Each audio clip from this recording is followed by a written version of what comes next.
Ono ye Wolokoso. Wolokoso mu weekend taxi. Wolokoso mu weekend taxi.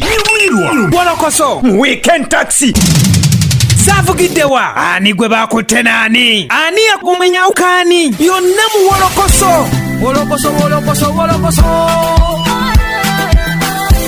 Wolokoso Wolokoso Wolokoso. Mu weekend taxi.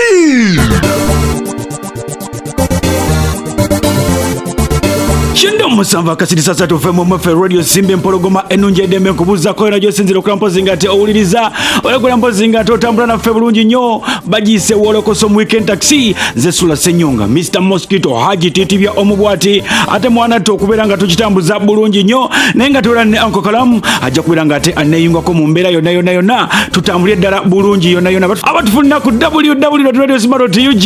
mwe bale kwera mpozi ngate kino mkikwasaka ya bulungi nnyo abatufulina ku BOCAT TV abatufunia mpozi ate ku Uganda byogere ne ku Kalamu mpozi ate mikutu jonna mwala kula mpozi ngate kino mkikwasakanya bulungi nnyo kale njagala kubeera nga ndu bulungi nnyo nenga before sinalubawa netagatliso olujubiso kuva mu banywanyi ekintu kiberenga kitambula bulungi Wolokoso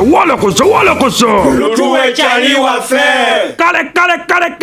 kale bamameni lutuwe muyaye waffe njababuusa bayaye muyaye yangu wotubuusa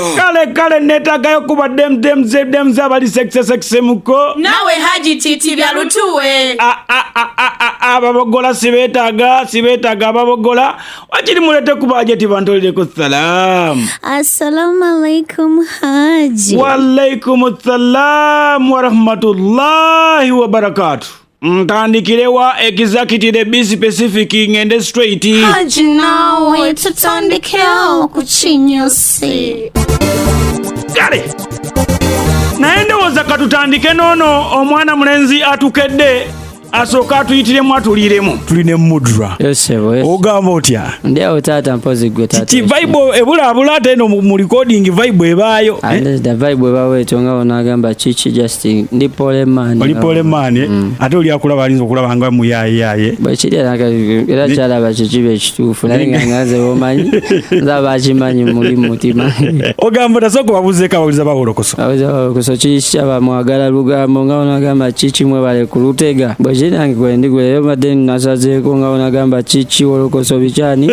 batubulire ekiddako ali eri bichani batulimbe batugambe ekituufu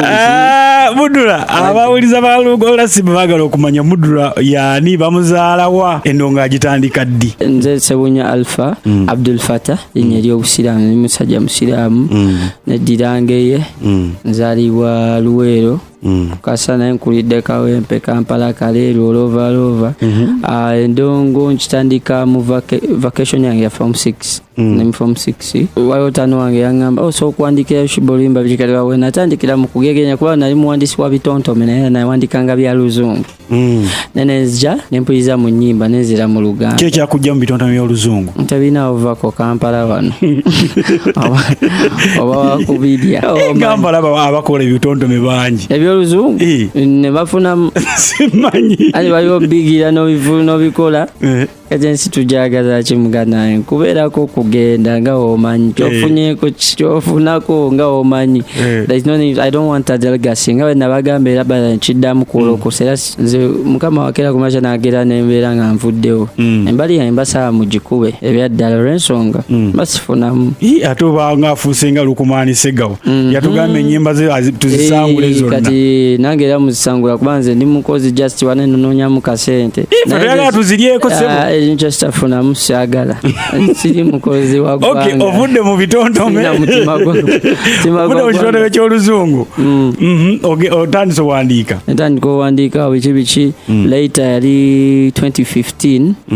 I was doing it for my leisure. Nempandikayo oluyimba olwange nangenda ko musujo ne recording bichi enyimaza ezaso kenkadde tezagenda na ku YouTube mpako VJ Junior nateekako ku filimu nansudia kiseera ebyo esegera nga tezigenda na ku TV lwaki because nali mbikola bukoze ne yabinkuteranga yali muganda wange bamwita Ibra bana yali muyimbi bamwita Ibra film biseera ebyo kati nembivaako basabiiko nga nkyasoma nengenda ku university wanene nakawa soma international business BIB tuvaawo nenzija netandika okukola ne comform bana b'emifaliso naye nga balina Tiantang na Njingwichi naye nga ndi sales executive twatandikira eri site Sekaziga waliwo omwami bamwita Juma Sebala alina edduuka wakologana netudda ku Arua Park netuvaayo netudda ku office awo nango iriba mufaliso nga nguyiriba ne plywood simanyi biki nzuka nenvaako ebbala nezako waliyo vaka eribeereyo mu bakitunzi lyemusibe eyo nga mumanyi n'okubika omugagga yaganya osasula nobika otya kasitoma yatutte emaali naye tasasudde sigaza ku kasente anti ekyo kiva ku mugagga waate boosi nga tasasula bulungi naye kati mwana nga omanyi nze ndi musajja musiraamu mbambitya kubanga era bajja zimmanja tugere mu maaso nenvaawo niko okuyimbamu ebyange biki wandabirawo nga nyimbye ne Cindy nali nconnectinze ne Cindy awo like 2019 or something nyimbira ne Cindy awo nga Karo Kasita awo maze omuwaayo ku buhiiti biki jasera nga omanyi nti abaddugavu tetusiima naye era samusiima bulungi banaye bateyansiima bulungi naye ngera nga omanyi gambe kufunamu nenfunawo empitaawo nengenda netukola ne Cindy tebyakola fiiti naye nga byakola babiwulira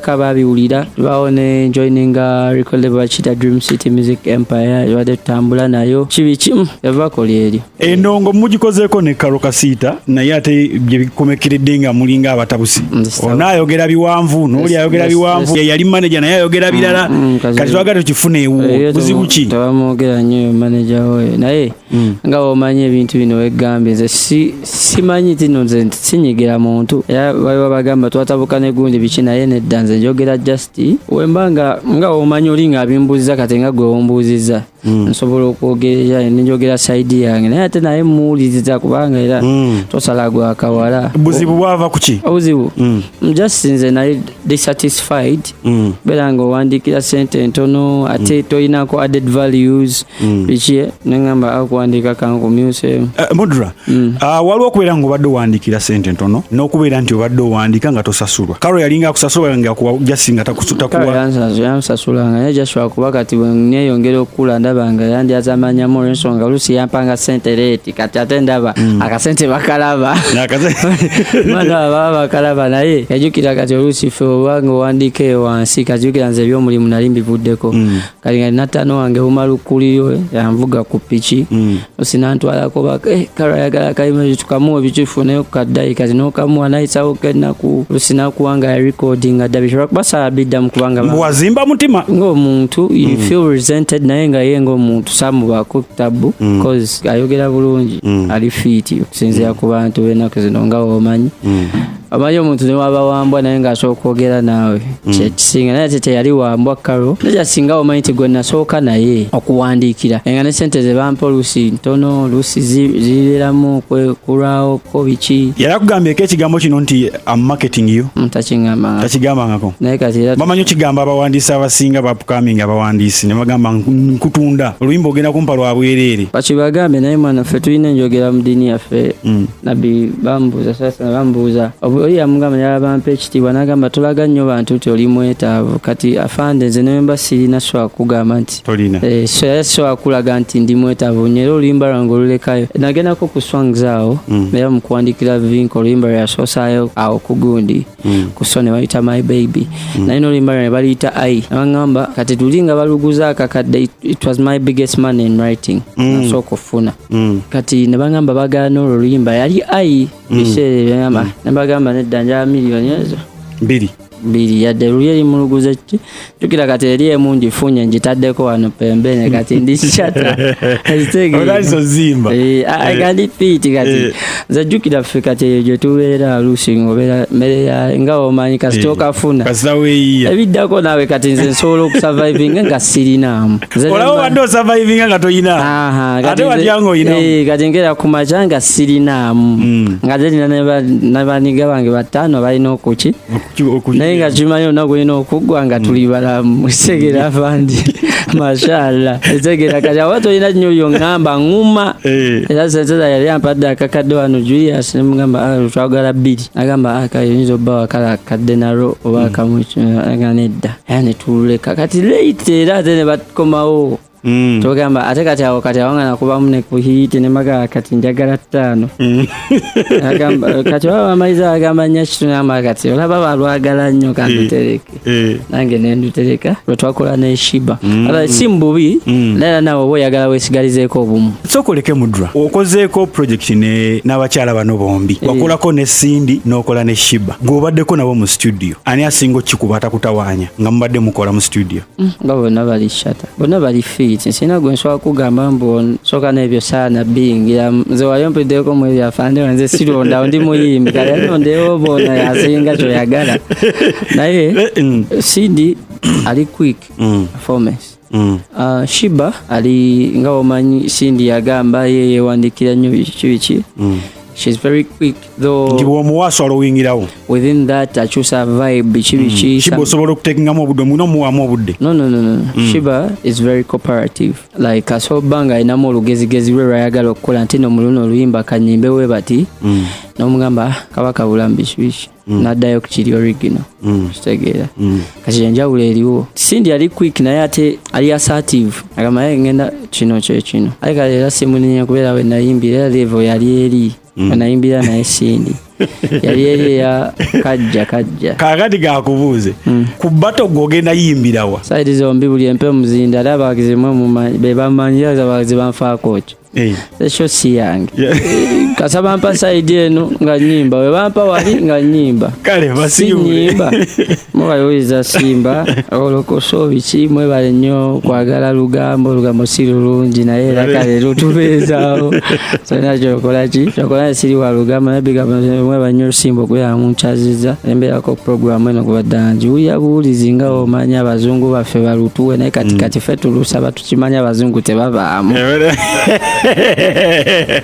girlfriend omutumidde amutumidde girlfriend wange omubwati my love wicked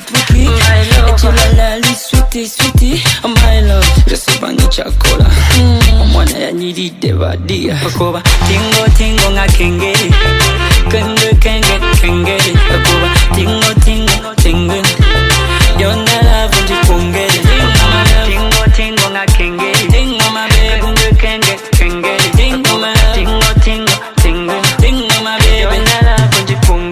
mama mwana gwe wakulirawa mama abantu gye batawalana mama masogo gakyejo bulala mama tukulanga nasibwa mata banga kituufu oli ku mubisi bwebeera nyama ngenina mu kutabu ono ye Wolokoso mu weekend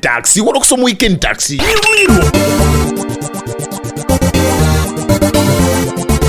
okyali kulibogola simba empologoma ennungi eddembe obale kwera mpozi nga ate otuninga bulungi nnyo abali emube ne tubabuuzaako nnyo ku Evans Space Center mugamba mutyawo ne tubuuza ku bannaffe empozi ate abadda pose unisex saloon wali ku kidde wanakayima mwebale kwera mpozi nga ate mupepeta abantu bibe byonna ebikola mu saloon awo mbabuuzizaako mwebale kwera mpozi nga ate kino mukikwasaganya bulungi nnyo Mayembe auto spares ogamba otya wali ewa Kiseka ndabira mama Mayembe bonna ne omukyala Mayembe naye mundabire bulungi nnyo ate ne mbuuza ku bannaffe wali eri abali kudda pose abali kudda saloon wali bwayise Amiri ogamba otya nembuza kompoza ate Jajja Nsamba ogamba otya wali eri ejjeza ku Mitiana Road yawo nkubuzizaako nnyo Jajja Nsamba ate gattako ne Raga Face omuyimbi waliwo omuyimbi wange ate mpozi special K ogamba otya ndabira rhythms ogamba otya special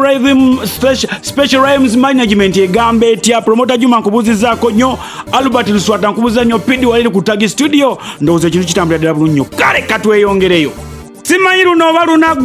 lunagwenda lutya naye oba mugaati gwe gwogeza tujja kubeera nga tukitegeera oluvannyuma lwa sitole eno ng'eweddeyo omuyimbi Ziza Bafana avuddeyo mpozi n'agamba nti ake kaseera njirewo kyali wange alien skin omubiri kubanga oba oliawo abantu abasinga bali nnyo ku saidi eno mpozi ekuba ya people power oba abantu kye bagamba nti oba oliawo nti Bobi Wine alemeddwa okukoma ku baana be kakati agamba nti abaana ba people power ne Bobi Wine waako okubeera mpozi nga ate bagamba bakubanya alien skin okumuzza ku ttaka kigamba nti alien skin ono ayitiriza nnyo okwogera amazima ate nga amazima gano ge galuma abantu bano abaffe mazima kigayogerako Ziza Bafana alien skin okusinziira ku njija ye mu industry teri muntu asobola na kumanya yajja atya. So kutuusa watuuse wano ate industry nemubuukira. Kati Alien Skin omu ku bantu abaana ba ghetto nga education ye si y'amaanyi talina degree naye nga atalina reasoning capacity erinakyo kwegamba ekwata ku mitima gy'abantu oba omwana wa ghetto. Muganda ng'ekibanga bwe twabeeranga ku lujjuliro Alien Skin omu ku bantu abani kumenyezereyo twabeeranga ku lujjuliro omwana omuto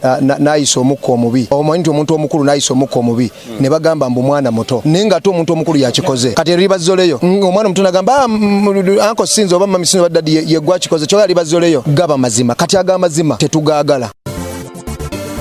Okusinzira kuziza Bafana agamba nti Alien Skin mwana tu eno ntiisa y'amaanyi nnyo eri abo babadde beefuula nti be ba king of ghetto be ba president ba ghetto be bannatamego ba mu ghetto. Kati Alien Skin bwazze balaba nti ate abalyako so be kumukubake ku ttaka naye nga mu reality azze atiisizza ababadde beyita ba king of the ghetto abataddeko embeera kuba abadde akolera ddala ebintu kuba abeyita ba king ba ghetto tebalina gwe baali bayambye. Buli ayita king wa ghetto alina gwe ayambye oyo mwana yakajja okitegeera naye ate akulaga nti ayimiridde n'abaako ebintu byakola. Tulabe abayita ba king of the ghetto ng'alina obusobozi bungi naye nga bayamba abayambira mu kikonde ky'abalala nga we najja negamba nti nno nina obusobozi mbuyise mu ggwe tugende tuyamba omuntu naye ate gwe obusobozi obwo gwabuleese ne sikwogera nako nze neneetekawo ne mbaga nti obusobozi bwange. Kati Alien Skin alina abaana ba ghetto batandise okuyambako mu kitono kubanga eri mu ghetto tumiisinga n'okuba n'omutwalo gwa ssente era oli bwagukuwa omanya nti waakabi akusinga n'obwakabi kuba gwe batosobola kugugaba. So kati Alien Skin waakabi.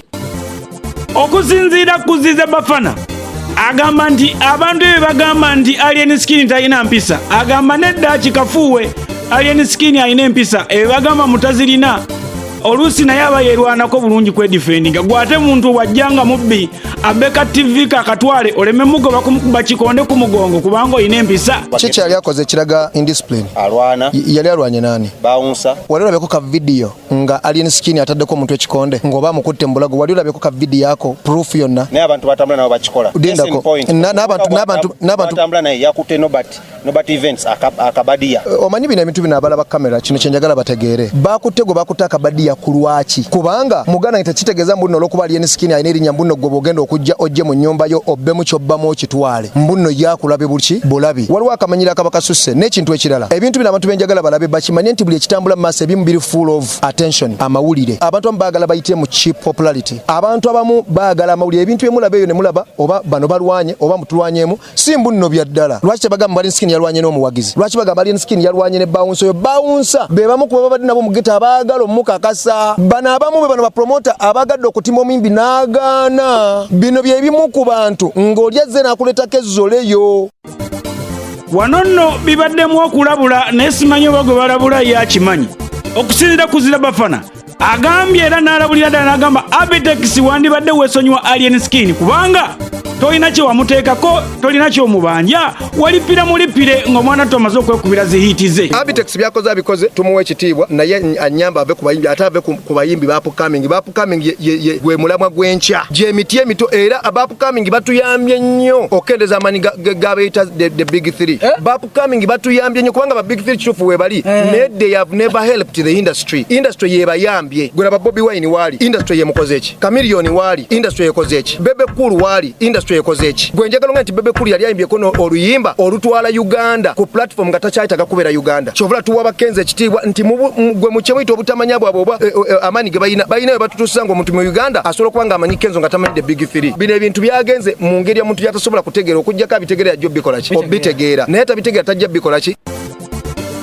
kino nno kyandibanga kirumamu oba nga kirimu okuvvoola. Abtex bamugambye nti bwe batakyasobola kutegeka bivulu birimu magezi agenda ategeka ennyaanya agenda ategeka ebivulu by'ennaanansi olwo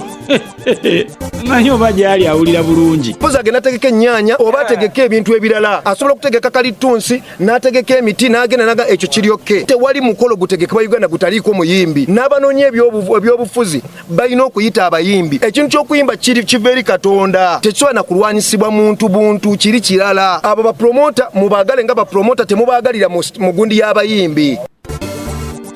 Abtex tumulabyeko ng'omusajja atobye ng'aleeta abayimbi ab'enjawulo okuviira ddala eri mu kuteeka ebivulu by'aba Paulo Kafeero n'abalala bonna mpaka kati wamumwanyidde Basaida Kalooli n'abalala naye okusinzira kuzira Bafana agamba nti Abtex talina wadde muyimbi n'omu gwalese mu industry eno. Ategeseko ebivulu ategeseko ne bamukwasa obuvunaanyizibwa obuteeka ebivulu ng'ebyamasaza ebyaki ebyo bo babikola. Naye okuyamba Munnayuganda talenti y'Omunnayuganda talina waagiyambidde. Alien Skin bw'avudde yamujja gye yali amubakidde avuddeyo. Si yamuteekamu ssente n'ava gye yava n'amutuusa waali. Y'omu ku basinza okusuula music. Y'omu ku basinza okusuula music. Nze gambira nti wali muyimbi yali ayimbye ekivulu n'ategeka erugogo oba wa n'afunamu. Ebyo byonna ebivulu byolabe bakenze ebivulu byategese babyetegekkedde. Babitegeka kutwala industry maaso bano ba promoter badimotinga budimotinzi. Muganda wange gwa promoter kigoddawo natadda kuguni natandika okwogerera abayimbi nayogera ku bayimbi oyo promoter kikaki. Omuyimbi ye boss wa promoter. Omuyimbi waddemu okugamba tojja kuntegeka waddembe. Bwe tunoonyeza ku Abtex atusabye obutamumalira biseera ku bayimbi mpozi ate abaagwedda baferiya ababogola obubogozi obaolyawo nga be basula ne industry. Yebale Sebo. Nze SULA Sebo wa Radio Simba. Abadde ogamba kityo. Mbadde nsabe wano ka interview katono ku reaction ya Ziza Bafana oyagambidde nti toyina muyimbi gw'oleese mu ggwanga muno. Tonfuula te chiipu. Tonfuula chiipu kudda mu kirasi ya kudda mu Ziza Bafana. Nzire mu bayimbi abaliko nzire ku bayimbi abagwa. Anti agambo ozalayo nnyo abayimbi kati mbuuze ku bantu naawe abazitowamuko. Olowooza lwaki yagwa era emisale ze zaamusuula. Tombuuzanga ku bantu ng'abo Baziza Bafana naawe.